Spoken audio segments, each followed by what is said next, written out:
धन्यवाद। आप सभी का बहुत स्वागत है सी न्यूज़ भारत में। नमस्कार, मैं हूं रत्ना। रुक करेंगे खास खबर की ओर। खबर राजधानी लखनऊ से है, जहां आशियाना क्षेत्र के चांसलर क्लब में जगत गुरु शंकराचार्य अविमुक्तेश्वरानंद सरस्वती ने आज एक बड़ी प्रेस कॉन्फ्रेंस कर उत्तर प्रदेश सरकार पर तीखा हमला किया है।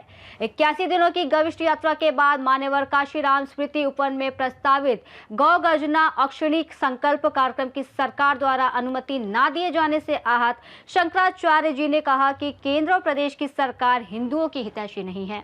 उन्होंने आरोप लगाया कि शासन प्रशासन ने जानबूझकर कार्यक्रम को विफल करने की साजिश रची है और गौ भक्तों को परेशान किया है। मान्यवर काशीराम स्मृति उपवन में 24 जुलाई को प्रस्तावित गौ गर्जना अक्षुणी संकल्प कार्यक्रम का पूरा पैसा 4 लाख रुपए से अधिक धन जमा किए जाने के बाद भी कार्यक्रम की अनुमति न मिलने से नाराज शंकराचार्य अविमुक्तेश्वरानंद सरस्वती ने कहा कि पिछली शंखनाद सभा की तरह इस बार भी अंतिम समय तक अनुमति को लेकर भ्रम फैलाया गया। लाखों लोगों ने ट्रेन, फ्लाइट और अन्य साधनों की बुकिंग कर रखी थी, लेकिन प्रशासन की ढुलमुल नीति के कारण पूरा आयोजन संकट में आ गया। शासन प्रशासन के रवैये से नाराज होकर शंकराचार्य जी ने बड़ा फैसला लेते हुए घोषणा की कि अब लाखों गौ भक्त लखनऊ नहीं आएंगे। 24 जुलाई को दोपहर 12 बजे प्रदेश की प्रत्येक विधानसभा में स्थानीय स्तर पर गौ गर्जना अक्षुणी संकल्प कार्यक्रम आयोजित किया जाएगा और इसके बाद दोपहर 1 बजे शंकराचार्य जी का लाइव संदेश प्रसारित होगा और सभी गौ भक्त सामूहिक संकल्प लेंगे। प्रेस कॉन्फ्रेंस में बताया गया कि शंकराचार्य जी ने मुख्यमंत्री को पत्र लिखकर पूरे घटनाक्रम से अवगत कराया है। उन्होंने आरोप लगाया कि प्रशासनिक मशीनरी का उपयोग गौ भक्तों को रोकने और आंदोलन को कमजोर करने के लिए किया जा रहा है।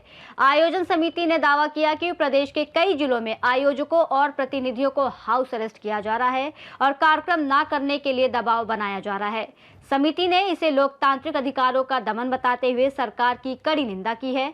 शंकराचार्य जी ने कहा कि ये केवल एक धार्मिक कार्यक्रम नहीं बल्कि गौ माता की रक्षा और सम्मान का राष्ट्रीय संकल्प है, जिसे किसी भी कीमत पर रोका नहीं जा सकता। उन्होंने देश भर के गौ भक्तों से अपने अपने क्षेत्रों में बड़ी संख्या में जुटकर कार्यक्रम को ऐतिहासिक बनाने की अपील की है। 81 दिनों की गविष्ट यात्रा के बाद जगत गुरु शंकराचार्य अविमुक्तेश्वरानंद स्वामी जी आज लखनऊ में बड़ी प्रेस कॉन्फ्रेंस की है और आज वह केंद्र व प्रदेश के सरकार के प्रति काफी गुस्से में है, काफी आक्रोश है सरकार के प्रति। महाराज जी, क्यों सरकार के प्रति यह आक्रोश है? बात यह है कि जब हम एक मैदान में जो चार दीवारी से घिरा हुआ है, सुरक्षित है, उस मैदान के अंदर बिना लॉ एंड ऑर्डर को विक्षेप किए अपने लोगों से संकल्प कराना चाहते थे एक अक्षौहिणी सेना को, तो आपने उसकी अनुमति समय अनुसार क्यों नहीं दी हमको? क्यों आप हमारे जो सहयोगी हैं, साथी हैं, जो इस मुहिम में हमारा सहयोग कर रहे हैं, उनके ऊपर क्यों अत्याचार कर रहे हैं? क्यों इनको हाउस अरेस्ट हजारों लोगों को करके रख दिया? क्यों जो है सैकड़ों लोगों के घर में नोटिस भेज दिया? क्यों जो है अलग अलग विभागों के लोगों को भेज करके उनको डरा रहे हैं? क्यों टेलीफोन कर रहे हैं? आप ये क्यों कर रहे हैं? आक्रोश नहीं होगा हमको?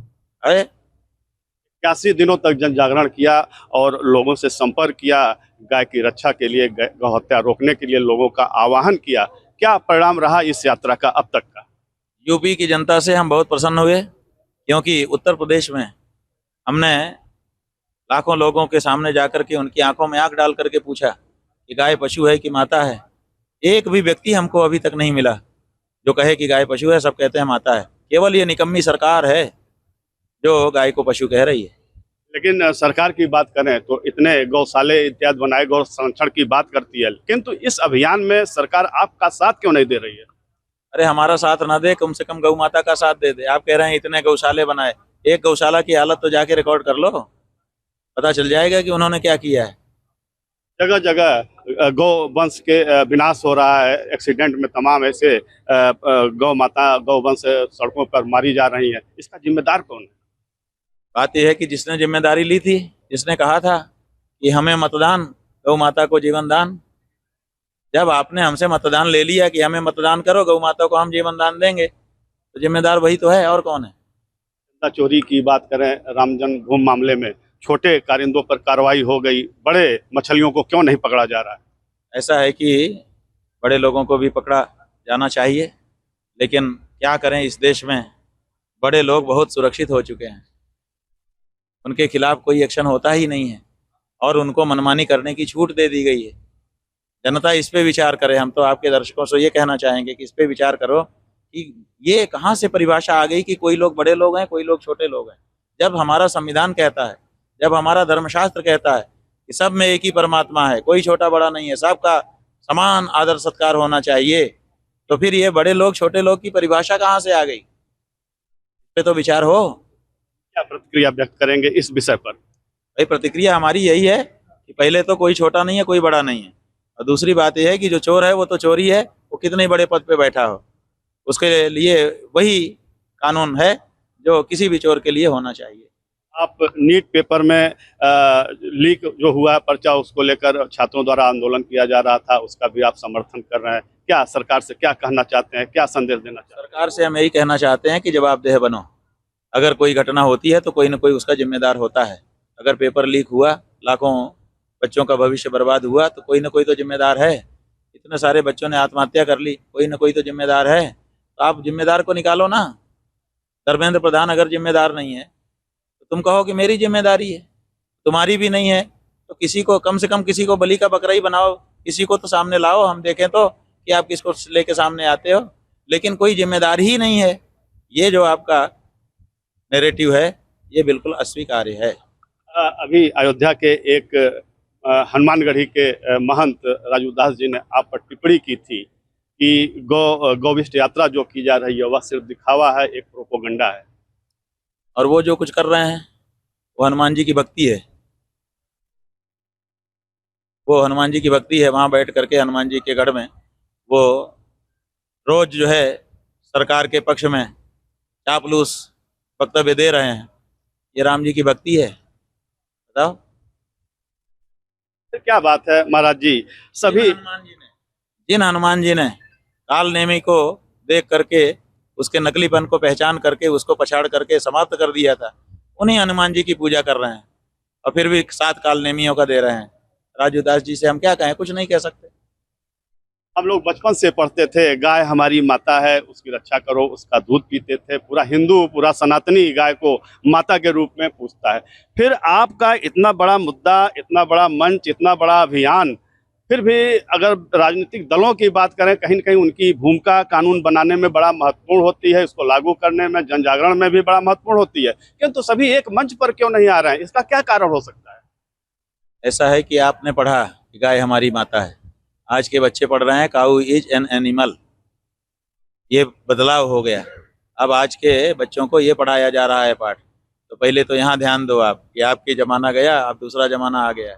आखिर क्या विसंगतियां हैं? विसंगति यही है कि हमारी सरकारें जो हैं वो भारतीयता से निरंतर हटती जा रही हैं और अंग्रेजियत में डूबती चली जा रही हैं। अंग्रेजों ने गाय को पशु कहा था, उसी को लेके ये लोग अगर बैठे हुए हैं, इसका मतलब है कि भारत की सरकारें अब अंग्रेज की सरकार हो चुकी हैं। यानी भारतीय जनता पार्टी की सरकार हिंदूवादी प्रवृत्ति की नहीं है। अगर हिंदूवादी प्रवृत्ति की होती तो हिंदुओं के लिए कुछ करती। क्या किया हिंदुओं के लिए? मंदिर तोड़े हिंदुओं के लिए। गंगा को बोला था कि गंगा ने बुलाया है, और गंगा जी की जो दुर्दशा है जाकर के देख लीजिए, बजा रही हैं। गायों की दुर्दशा है, करा रही हैं, चित्कार करके खड़ी हुई हैं। और संतों महंतों का ये हाल है कि धर्म स्थानों से भी उनको तिरस्कृत करके अपने कार्यकर्ताओं को वहाँ पर हेड बनाया जा रहा है। कहाँ कौन सा काम धर्म के अनुरूप हो रहा है बोलो? कल बहुत बड़ा कार्यक्रम यहाँ पर आयोजित था, आपको परमिशन नहीं दी सरकार ने। अब अगला कदम क्या होगा? ये कार्यक्रम होगा या नहीं होगा, तो किस तरह होगा? ऐसा है कि ये तो हमारा निवास के लिए जगह है। कार्यक्रम होना था बहुत बड़े मैदान में, कांशीराम, मान्यवर कांशीराम स्मृति उपवन में, जिसमें लाखों लोग खड़े होते हैं। 2,18,700 लोगों को हमको शपथ दिलाना था कल, लेकिन समय से परमिशन न देने के कारण और बहुत सारी बाधाएं उत्पन्न करने के कारण हमने ये निर्णय लिया है कि कल की जो सभा है उसको हम डिजिटली संबोधित करेंगे, और जो लोग जहां हैं वहीं बैठ करके समूह में या व्यक्तिगत रूप से उसको सुनेंगे और वहीं पे संकल्प लेंगे। और कल हम एक अलग तारीख घोषित करेंगे जिसमें परमिशन की चक्कर नहीं रहेगा। अब की बार हम परमिशन नहीं मांगेंगे, हम केवल सूचना करके अपने लोगों के साथ आएंगे और गौ माता की बात करेंगे। फिलहाल देश के सनातनी, देश के हिंदुओं को क्या संदेश देना चाहते हैं? देश के हिंदुओं को हम ये संदेश देना चाहते हैं कि इस बात को पहचानो कि कौन हिंदू हितों का रक्षक है, कौन नहीं है। गौ माता की रक्षा तुम्हारा प्रथम कर्तव्य है। तुम्हारे घर में जब रोटी बनती है तो सबसे पहली रोटी किसी और की नहीं, गाय माता की होती है। इसलिए तुम्हारा प्रथम कर्तव्य गौ रक्षा है। 78 साल की आज़ादी के बाद भी अगर तुम गौ रक्षा नहीं कर पाए हो, इसका मतलब तुम्हारा हिंदुत्व कहीं ना कहीं कमजोर हो चुका है। उसको फिर से संभालो और आने वाले कुछ वर्षों में गौ माता की रक्षा करके दिखाओ, क्योंकि 80 साल जैसे ही पूरा होता है तो 1000 चंद्रमा निकल चुके होते हैं, सहस्त्र चंद्र का पीरियड बीत चुका होता है। अब 1 साल के बाद 80 साल होने वाला है। इसीलिए हम चाहते हैं कि 1000 चंद्रमा के पहले ही हम गौ माता को फिर से माता के रूप में प्रतिष्ठा प्रदान करवा लें। इसके लिए हर हिंदू को खड़ा होना होगा और आवाज़ भी उठानी होगी, और सबसे बड़ी आवाज़ आपकी वोट में है। इसलिए गौ माता की रक्षा के लिए आपको वोट देना होगा। मुद्दे को लेकर, छात्रों पर लाठी चार्ज को लेकर सहित तमाम बिंदुओं पर आज शंकराचार्य अभिमुक्तेश्वरानंद सरस्वती जी महाराज ने बड़ी प्रेस कॉन्फ्रेंस राजधानी लखनऊ में की है, और इसी क्रम में तमाम ऐसे गणमान्य लोग हैं यहाँ पर, इनसे हम बात करना चाहेंगे। आज जो मुद्दे महाराज जी ने उठाए हैं, क्या उस मुद्दे के बारे में क्या कहना चाहिए? बहुत दुर्भाग्य की बात है, तथाकथित हिंदूवादी सरकार में और सड़क पे आंदोलन करना पड़ रहा है, वो भी गौ माता के लिए। हम आज 20 साल से हिंदूवादी राजनीति कर रहे हैं। आपको भी याद होगा, एक समय था जब हम और कमलेश तिवारी भाजपा और आरएसएस के खिलाफ बोलते थे तो हम लोगों को कांग्रेसी, सपाई, मुस्लिम तक कहा जाता था। ये इनके आईटी सेल और भाजपा वालों की पुरानी आदत है, किसी को दबाने के लिए, इनके खिलाफ आवाज ना उठे उस आवाज को दबाने के लिए तमाम प्रोपोगंडा ये चलाते हैं। आप बताइए, जो राम जन्मभूमि में हुआ किससे छिपा है? 10-20 हजार के तनख्वाह पाने वालों को तो जेल ठूस दिया गया, लेकिन जो रियल उसके चीफ थे, जो सरगना थे, किसी पे कार्रवाई नहीं हुई। आप एक चीज बताइए, ये लोग कहते हैं दूसरे को कि राम का राम लेने का अधिकार नहीं। उन राम भक्तों पर जो माला लेके घूम रहे थे सड़कों पे, उस पे गोली चलाने वाला निपेंद्र मिश्रा आपके उसी मंदिर का प्रमुख बन जाता है। जिस मुलायम सिंह के आदेश पे गोली चली, उस मुलायम सिंह को भारत का सर्वोच्च पुरस्कार आप देते हो। तो अगर सबसे पहले पूछा जाए तो अगर किसी को राम का नाम नहीं लेने का अधिकार है तो हम माननीय मोदी जी को है। ये आपको भय नहीं लगता? भाजपा की सरकार है, इतनी बेबाकी से बोल रहे हैं। आप एक चीज बताइए, मेरे खिलाफ तो तमाम फतवा भी जारी हो चुका है, किस जन्मभूमि का पक्षकार हूं। कमलेश तिवारी के साथ भी मैं रहा। आपको याद होगा, मुसलमानों भारत छोड़ो अभियान आप ही लोगों ने कैप्चर किया था, तो मेरे खिलाफ तो ऑलरेडी फतवा, और मैं सनातन को मानने वाला हूं। मेरी मौत जिस घड़ी, जिस मिनट, जिस सेकंड लिखी है, कोई सरकार और कोई व्यवस्था बचा नहीं पाएगी। तो फिर हमको डर काहे का? बात सत्यता की है, बात मुद्दे की है, जनहित की बात, जनहित की बात है। तो आप उन लोगों को जिसके द्वारा पूरी सरजू लाल हो गई, उन राम भक्त के उस खून का आपने बदला इस तरह दिया कि उनके हत्यारे को ही राम जन्मभूमि का प्रमुख बना दिया। ये लोग कहते हैं कि जो लोग राम जन्मभूमि पे नहीं आए उनको बोलने का अधिकार नहीं। तो सबसे पहले तो आप पूछे, इनका गृह मंत्री आज तक नहीं आया, इनके तमाम मंत्री आज तक नहीं आए। तमाम मुद्दे रहे हैं, चाहे दिल्ली में छात्रों पर लाठीचार्ज की बात हो, जवाब देने कोई नहीं आया, जो जवाब मांगने गया उसको गिरफ्तार कर लिया गया, हिरासत में ले लिया गया है। मुद्दे चलते रहेंगे। फिलहाल शंकराचार्य जी के जो मुद्दे हैं, गाय माता को राष्ट्र माता का दर्जा दिया जाए, जबकि भाजपा सरकार है वो भी गाय की बात करती है, गौ संरक्षण की बात करती है, गाय को माता के रूप में पूजती है। वादे मंच पर होते हैं लेकिन धरातल पर दिख नहीं रहा कोई। शंकराचार्य जी जब इस मुद्दे को लेकर मैदान में हैं तो उनका विरोध क्यों, उनके ऊपर टिप्पणी क्यों? देखिए, सच्चाई ये है कि यह सरकार न कभी हिंदूवादी थी, ना हिंदुत्व इनका कभी भी आचरण रहा है। ये केवल हिंदुत्व को अपनी कुर्सी की सीढ़ी बना करके प्रयोग किए हैं। अभी योगी आदित्यनाथ जी ने एक बयान दिया था कि गाय हमारी माता है, जन्म जन्म का नाता है। मेरी माँ, मेरी घर की माँ, माँ है कि नहीं है? इनके कागज में मुझे माँ का नाम दर्ज करना पड़ता है कि नहीं करना पड़ता है? मेरे पिताजी का नाम दर्ज करना पड़ता है कि नहीं करना पड़ता है? क्यों भाई? मेरी माँ है, मुझे क्या जरूरत है सरकार क्या उसको देने की? आप व्यक्तिगत तौर पे उसको इस बात को मान सकते हो कि हमारी माता है, लेकिन कानूनी संवैधानिक रूप से जब तक आप दर्जा नहीं दोगे तब तक कोई भी मान्यता नहीं मानेगी। आपकी सरकार खुद नहीं मानती है, लोगों से मां का नाम पूछती है। और सबसे अहम बात, आज के दिन गौ माता को लेकर के इनके एक प्रदेश का मुख्यमंत्री, दूसरे प्रदेश का प्रदेश अध्यक्ष, तीसरे प्रदेश का क्या कहते हैं आपके सेंट्रल गवर्नमेंट का कैबिनेट मंत्री बयान देता है कि हमारे यहाँ ये गौ हत्या पे जो भी हो, लेकिन वो क्या कहते हैं, ये कौन मीट होता है दादा, गौ मीट को क्या बोलते हैं, बीफ, बीफ पर रोक नहीं लगेगी।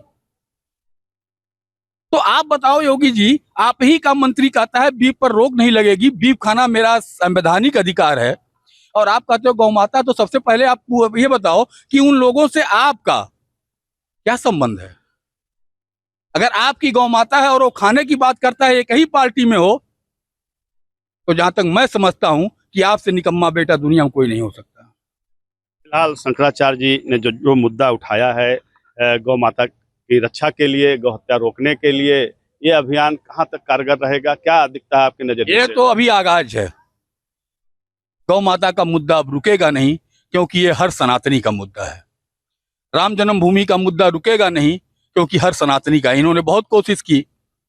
नौजवानों पर अत्याचार की बात करें तो आप एक चीज बताइए, संसद चलाने की जिम्मेदारी किसकी है? जाहिर बात है सरकार की होती है। एक बार गलती हुई, लोगों ने माफ कर दिया। एक भी एग्जाम आप नहीं करा पा रहे हो, और ऐसे निकम्मे को आप मंत्री बनाकर बैठाए हुए हो, इस्तीफा नहीं दे रहे हो। वो तो जवाब दे रहा है। हमारे यहाँ इतना अगर पेपर लीक हुआ तो कांग्रेस के समय में, कांग्रेस के सरकार में 170 पेपर लीक हुआ। तो कांग्रेस को ही ला दिया जाए, इनको जरूरत क्या है? कि कांग्रेस को हटाया क्यों गया? हर चीज आप कांग्रेस पे, समाजवादी पे, दूसरे पार्टियों पे फोड़ रहे हो, तो तुम्हारी आवश्यकता क्या है? छोड़ दो गद्दी। आपको इसीलिए तो लाया गया कि उन चीजों में सुधार होगा। लेकिन इससे बड़ा अभिशाप क्या होगा कि आप उसी कांग्रेस के ढर्रे पे खड़े हो। शंकराचार्य जी द्वारा गविष्ठ यात्रा जो की गई है 81 दिनों की पूरे प्रदेश में, क्या इसका चुनाव पर क्या असर पड़ेगा 2027 में? चुनाव का असर तो दिखना शुरू हो गया है। भाजपा हाईकमान से लेकर और छुटपुइया नेता तक का बयान देखना शुरू कर दीजिए आप। आज गौ गर्जना का शंखनाद इन्हें करना था। कल कार्यक्रम है 24 तारीख को। समय स्थान सब नियत था, किंतु सरकार ने परमिशन नहीं दी। क्यों? आप एक चीज बताइए, उन लोगों को परमिशन एयरपोर्ट पे मिल जाता है जिनका तांडव दिल्ली में अभी 2 दिन पहले देखा गया था। आपको याद है? जब वो आदमी आया तो एयरपोर्ट पे परमिशन और वीआईपी गाड़ी में उसको कार्यक्रम स्थल तक पहुंचाया गया। जब किसानों का आंदोलन था तो कोई दिल्ली में नहीं घुस पाया, लेकिन इनके आंदोलन के लिए पूरी की पूरी व्यवस्था सरकार ने दे दी। तो आप क्या समझते हैं?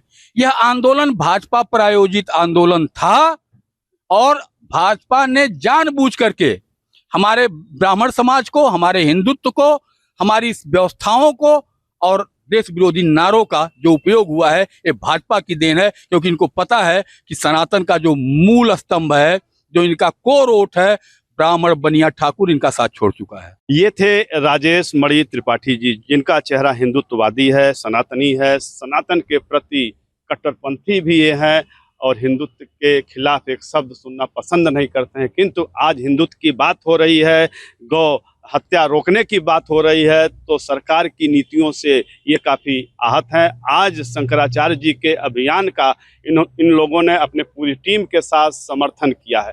सहयोगी विशाल कुमार चौधरी के साथ उमेश विश्वकर्मा, सी न्यूज भारत। जगत गुरु शंकराचार्य अविमुक्तेश्वरानंद सरस्वती ने कहा है कि 4,64,000 से अधिक का शुल्क समय पर जमा होने के बावजूद प्रशासन ने अंतिम समय तक अनुमति को लेकर संशय बनाए रखा, जिससे लाखों गौ भक्तों के सामने असमंजस की स्थिति पैदा हो गई है। उन्होंने आरोप लगाया कि सरकार गौ माता के संरक्षण के लिए चल रहे जन आंदोलन को दबाना चाहती है। फिलहाल इस खबर से जुड़ी हर अपडेट को लेकर फिर मिलेंगे, तब तक देखते रहिए सी न्यूज भारत। हर खबर आपके साथ, आपके हाथ।